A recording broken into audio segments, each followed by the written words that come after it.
Bienvenue dans cette vidéo de rappel sur le thème énergie qui portera sur 3 grandeurs physiques, l'intensité, la tension et la résistance électrique. La vidéo sera divisée en 3 parties et chaque partie traitera l'une de ces 3 grandeurs physiques.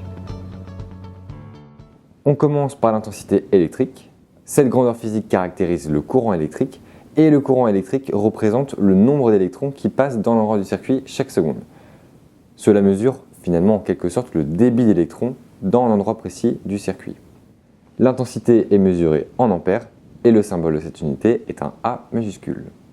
Elle se mesure à l'aide d'un ampère-mètre que l'on va brancher en série, directement à l'intérieur de la branche où on souhaite mesurer l'intensité. Pour rappel, je vous ai mis juste en dessous le symbole normalisé de l'ampère-mètre et on va voir maintenant comment mesurer expérimentalement une intensité. Alors, on a réalisé un circuit avec un générateur et une lampe branchée en série. Donc, le courant sort par la borne plus et revient par la borne moins. Et donc, l'idée, ça va être de mesurer l'intensité qui traverse cette lampe. Donc, pour ça, on va utiliser un multimètre en position donc ampère-mètre. Donc, on va se mettre dans la position qui est en rose.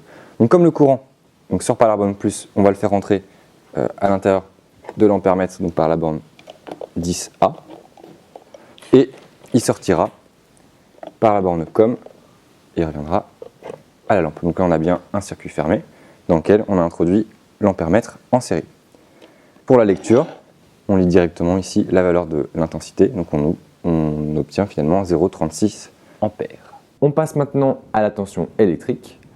La tension électrique, c'est ce qui va engendrer le courant électrique. C'est donc ce qui va permettre aux électrons de circuler dans le circuit. Pour comprendre ce que la tension peut représenter, on peut faire l'analogie avec la situation suivante. On va poser 2 béchères au même niveau qu'on va relier par un tuyau.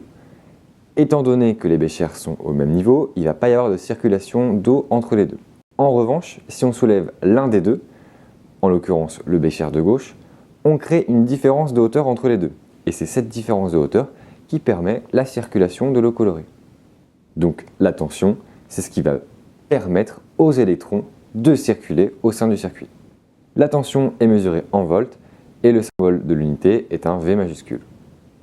Elle se mesure à l'aide d'un voltmètre que l'on va brancher en dérivation aux bornes du dipôle où l'on souhaite mesurer la tension.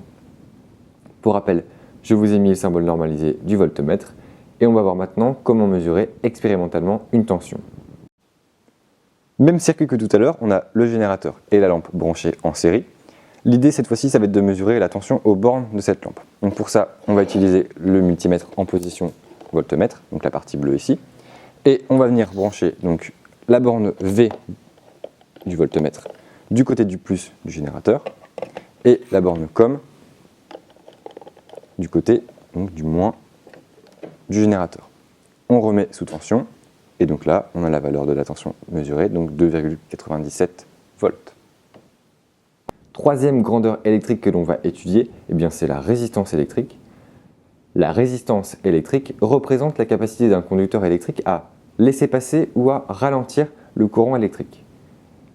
La résistance est mesurée en ohms et le symbole de cette unité est un oméga majuscule. Elle se mesure à l'aide d'un ohmmètre que l'on va brancher directement aux bornes de la résistance ou de l'objet dont on souhaite mesurer la résistance électrique. Je vous ai rappelé le symbole normalisé de l'ohmmètre et on va voir maintenant comment mesurer expérimentalement une résistance électrique. Alors pour déterminer la valeur de cette résistance électrique, on va utiliser cette fois-ci le multimètre en position ohmmètre. Donc cette fois-ci c'est la partie verte de l'appareil et on vient directement se brancher aux bornes de la résistance. Et donc on a ici la valeur qui est indiquée. Alors attention ici elle est en kilo-ohm, donc on a 2,12 kilo-ohm. Cette vidéo est maintenant terminée. N'oubliez pas de remplir le questionnaire en ligne et de poser toutes vos questions.